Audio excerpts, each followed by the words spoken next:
what on earth is Matt Kean doing making Malcolm Turnbull his climate change czar? Well, what's Gladys Berejiklian doing? Encouraging him, endorsing him or rejecting it? It's just absurd. I mean, many people across Australia in the Liberal Party would believe that Malcolm Turnbull should be expelled from the party for the damage that he's done to the party, both as Prime Minister and since became Prime Minister. He has attacked everybody. He's undermined Christian Porter, Scott Morrison, the whole lot of them.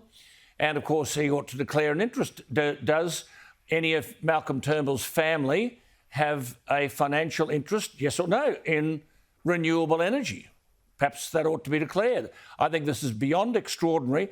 And if Matt Kean thinks it's going to win votes for the Liberal Party, he's kidding. Well, and of course, let's not forget, Matt Kean had some announcements in relation to renewable energy and coal-fired power and a number of things a couple of months back.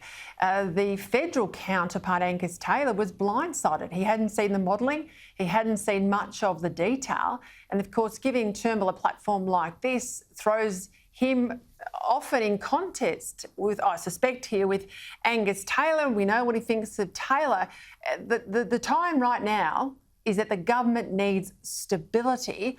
I can't see how this will drive stability. Well, Peter, you make the point about Angus Taylor not seeing the modelling. No one has seen the modelling. The New South Wales Cabinet haven't seen the modelling. The party hasn't seen the modelling. No one's seen it. And indeed, where some modelling has been done in relation to the ANU, I mean, the sites have never been inspected. No one's ever been there. But the point about it was this was presented to Cabinet, and I've had Cabinet ministers come to me and said, what are we going to do?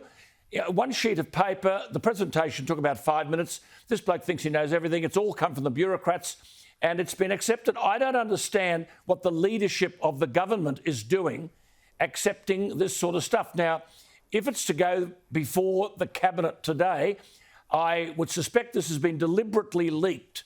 In other words, in order to make it very difficult for the government to reject the nomination. But the rejection of the nomination is precisely what the New South Wales government ought to do. We'll see where that goes. We've had more discussion over the weekend about quotas. The New South Wales Liberals say they are moving the way of quotas. An announcement today with the PM, a whole lot of new portfolios, of course. I'm just interested, what did you make of the Prime Minister's reshuffle there? Of course, we've got Peter Dutton in defence. We've got some other moves elsewhere. Bad news poll. Will this get them back in the game? No, I don't think so. Look, I think Scott Morrison, I have a bit of sympathy for Scott Morrison because people are trying to blame everything on Scott Morrison, but he doesn't help himself. I mean, these sorts of ministerial reshuffles are going to achieve nothing. There are certain issues, as you have written, and we've both talked about this, in relation to the culture of the Parliament that have to be addressed. Now, they're not difficult. And if Scott Morrison actually made some very tough decisions, no one should be allowed in the Parliament if they're drunk. If the security is such that you're going to allow people into the Parliament when they're drunk, then change the security. If you want people to avoid getting into someone else's bed at 11 o'clock at night, let people go home to their own bed. So change the sitting hours of the Parliament. These are the things that people want, not some, nefarious reshuffle. But, I mean, you made the point in the superb piece you wrote at the weekend, and it's so true. When you start imitating the Labor Party, then you know you're in trouble. This business about quotas is a complete hoax. I mean, unless I'm missing something, if there is an alleged discrimination against women, how do you affect that discrimination or improve it by discriminating against men?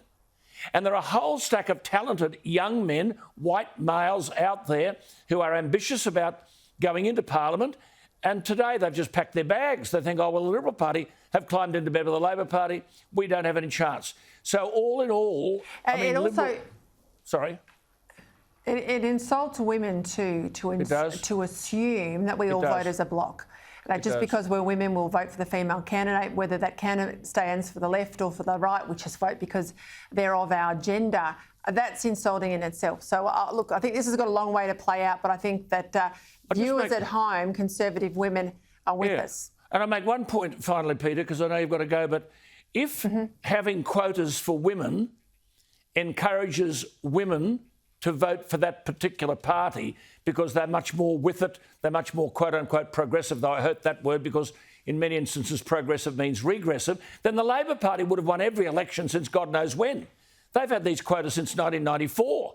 It hasn't encouraged people to vote for the Labor Party because there are other issues at work. Now, why on earth we'd go down this road, I've got no idea. And the branches, I don't think, will accept it.